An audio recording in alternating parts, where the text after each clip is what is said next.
Hello everyone, आप सभी का चीज़ी कोड में स्वागत है। तो आज के स्टूडियो में हम लोग हिल्ट का सेटअप करेंगे। देखेंगे कि हिल्ट में कंस्ट्रक्टर इंजेक्शन और फील्ड इंजेक्शन कैसे करते हैं। तो ये दो इंपॉर्टेंट एनोटेशंस हैं, हिल्ट एंड्रॉयड ऐप और एंड्रॉयड एंट्री पॉइंट। तो इसके बारे में बात करेंगे। तो शुरू करते हैं हमारा लेक्चर। तो ये मैंने एक एम्प्टी प्रोजेक्ट क्रिएट किया है। तो देखते हैं हिल्ट के लिए कौन कौन सी डिपेंडेंसीज रिक्वायर्ड है।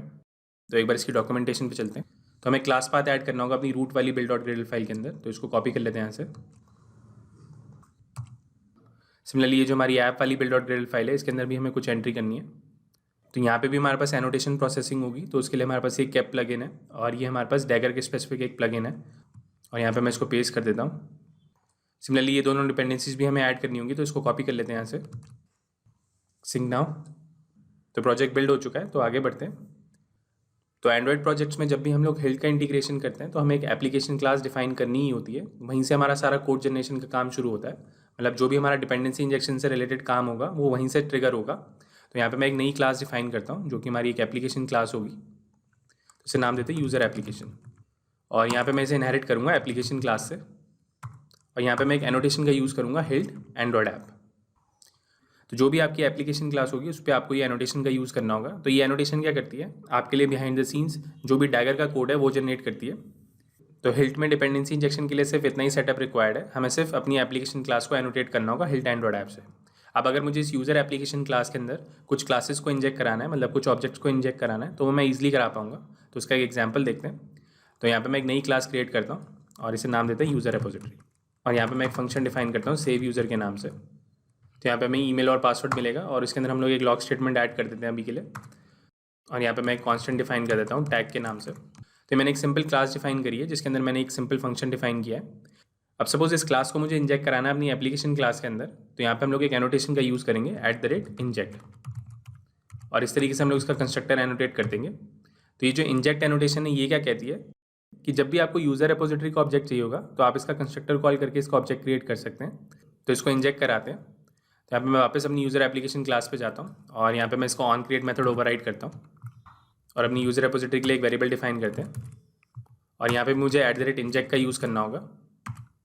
और सुपर डॉट ऑन क्रिएट के बाद हमारे पास ये जो यूज़र रिपोजिटरी है उसका ये सेव यूज़र वाला मेथड कॉल कर देते हैं। तो इस तरीके से आप एप्लीकेशन क्लास के अंदर कोई भी ऑब्जेक्ट इंजेक्ट करा सकते हो। तो बेसिकली हमने क्या किया, एक फील्ड डिफाइन करी है, उस पर @inject एनोटेशन का यूज़ किया है जो हिल्ट को ये बताती है कि हमें यूज़र रिपोजिटरी का ऑब्जेक्ट चाहिए। तो जैसे आपका super dot on create call होगा, मतलब आपकी पेरेंट क्लास का ऑन क्रिएट मेथड कॉल होगा, तो जो भी आपकी फील्ड्स होंगी जिन पे @inject लगा होगा वो इनिशियलाइज हो जाएंगी। तो हिल्ट में डिपेंडेंसी इंजेक्शन के लिए बस यही सेटअप रिक्वायर्ड है। हमें सिर्फ एनोटेशंस का यूज़ करना है, उसके बेसिस पे हमें ऑब्जेक्ट मिल जाएंगे। हमें ना तो कोई कंपोनेंट डिफाइन करना है ना ही कोई स्कोप डिफाइन करना है। तो जितना भी हमारा कंपोनेंट जनरेशन का काम होगा या स्कोप्स का काम होगा वो हमारे लिए हिल्ट करेगा। हमें सिर्फ इस तरीके से एनोटेशंस का यूज़ करना है। तो इस तरीके से हम लोग फील्ड्स पे @inject का यूज़ करते हैं जिससे हम लोग हिल्ट को बता पाएँ कि हमें इस प्रॉपर्टी को इनिशियलाइज कराना है कि आप हमारे लिए ऑब्जेक्ट क्रिएट कर सकते हो। तो हिल्ट हमारे लिए ऑब्जेक्ट क्रिएट करेगा और उसको इनिशियलाइज कर देगा। तो जैसे ही हमारा ये ऑन क्रिएट मेथड कॉल होगा उसी के बाद ये सारा प्रोसेस शुरू होगा। तो इसी को हम लोग फील्ड इंजेक्शन कहते हैं। तो आई होप आपको ये क्लियर हुआ होगा। तो इसको रन करके देखते हैं। तो रन करने से पहले हमें इसकी मैनिफेस्ट फाइल में इसकी एंट्री करनी होगी। तो यहाँ पे मैं अपनी एप्लीकेशन क्लास डिफाइन कर देता हूँ यूज़र एप्लीकेशन और इसको रन करते हैं। तो हमारी ऐप जो सक्सेसफुली रन हो चुकी है और यहाँ पे आप आउटपुट देख सकते हैं यूज़र सेव्ड इन DB लिखा रहा है जो कि हमारी उस रेपोजिटरी वाली क्लास से लिखा रहा है।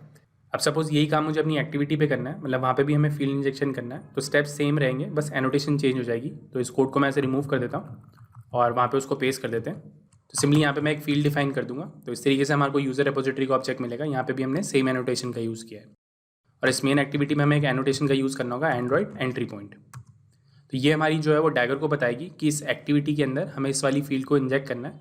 तो उसके बेसिस पे वो हमारे लिए ऑब्जेक्ट क्रिएट करेगा। और इस वाली लाइन को भी यहाँ से कट कर देते हैं। तो इस तरीके से हम लोग एक्टिविटीज़ के अंदर फील्ड इंजेक्शन करते हैं। हमें बस एनोटेशन चेंज करनी है, यहाँ पे एंड्रॉयड एंट्री पॉइंट करनी है। तो ये वाली जो एनोटेशन है हमारी हिल्ट एंड्रॉयड ऐप, ये हमारी एप्लीकेशन क्लास के लिए। बाकी जितनी भी क्लासेस होंगी उसके लिए हमें इस वाली एनोटेशन का यूज़ करना होगा एंड्रॉयड एंट्री पॉइंट। तो इसको रन करके देखते हैं। तो ऐप सक्सेसफुली रन हो चुकी है और यहाँ पे आप आउटपुट देख सकते हैं, सेम आउटपुट आ रहा है यूज़र सेव्ड इन DB जो कि हमारी इस एक्टिविटी से आ रहा है। तो आई होप आपको ये क्लियर हुआ होगा। सिमिलरली हम लोग फ्रैगमेंट्स में भी यही करते हैं। तो यहाँ पे मैं एक नया फ्रैगमेंट क्रिएट करता हूँ और यहाँ पे इसे नाम देते हैं मेन फ्रैगमेंट और यहाँ पे थोड़ा सा क्लीन अप कर देते हैं। तो ये हमारा एक सिंपल फ्रैगमेंट है, तो इसको अपनी एक्टिविटी के अंदर इंक्लूड कर लेते हैं। तो मैं इसकी लेआउट फाइल पे जाता हूँ और इसको यहाँ पे चेंज करके लीनियर लेआउट कर देते हैं और इसके अंदर अपना फ्रैगमेंट डिफाइन करेंगे और इसको एक ID दे देते हैं और इस पर हमें एक नेम डिफाइन करना होगा जो कि हमारी फ्रैगमेंट की क्लास होगी। तो इस तरीके से हम लोग अपना फ्रैगमेंट डिफाइन करेंगे। तो जो हमारी मेन एक्टिविटी है वो इस फ्रैगमेंट को डिस्प्ले करेगी। तो अपने फ्रैगमेंट पे चलते हैं और वहाँ पे फील्ड इंजेक्शन करते हैं। तो सेम वही स्टेप्स करूँगा यहाँ पे मैं @inject एनोटेशन का यूज़ करूँगा और यहाँ पे अपनी एक प्रॉपर्टी डिफाइन करेंगे यूज़र रिपोजिटरी के लिए। और यहाँ पे इस ऑब्जेक्ट को यूज़ कर लेते हैं जिससे हमें पता चल जाए कि ये ऑब्जेक्ट इनिशियलाइज हुआ है या नहीं। और इस क्लास पे भी हमें एक एनोटेशन लगानी होगी एंड्रॉइड एंट्री पॉइंट। तो सेम वही स्टेप्स हैं, कोई डिफरेंस नहीं है, चाहे आप एक्टिविटी पे इंजेक्ट करो चाहे आप फ्रैगमेंट पे इंजेक्ट करो। बट एक इंपॉर्टेंट नोट यहाँ पे ये है कि अगर आपने फ्रैगमेंट को एनोटेट किया @एंट्री पॉइंट से, तो जिस जगह पे भी ये फ्रैगमेंट यूज़ होगा, मतलब जिस एक्टिविटी के अंदर ये फ्रैगमेंट यूज़ होगा, तो उस एक्टिविटी पे भी हमें एंड्रॉइड एंट्री पॉइंट की एनोटेशन का यूज़ करना होगा, चाहे आप इसके अंदर फील्ड इंजेक्शन करो या ना करो।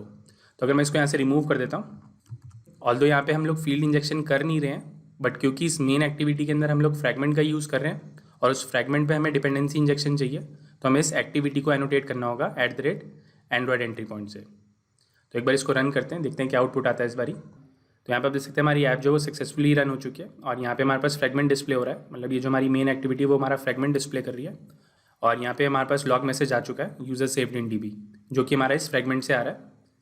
तो इस तरीके से हम लोग फ्रैगमेंट के अंदर फील्ड इंजेक्शन करते हैं। तो आई होप आपको ये क्लियर हुआ होगा कि किस तरीके से हम लोग एक्टिविटीज़ के अंदर, फ्रैगमेंट्स के अंदर, एप्लीकेशन क्लास के अंदर फील्ड इंजेक्शन करते हैं।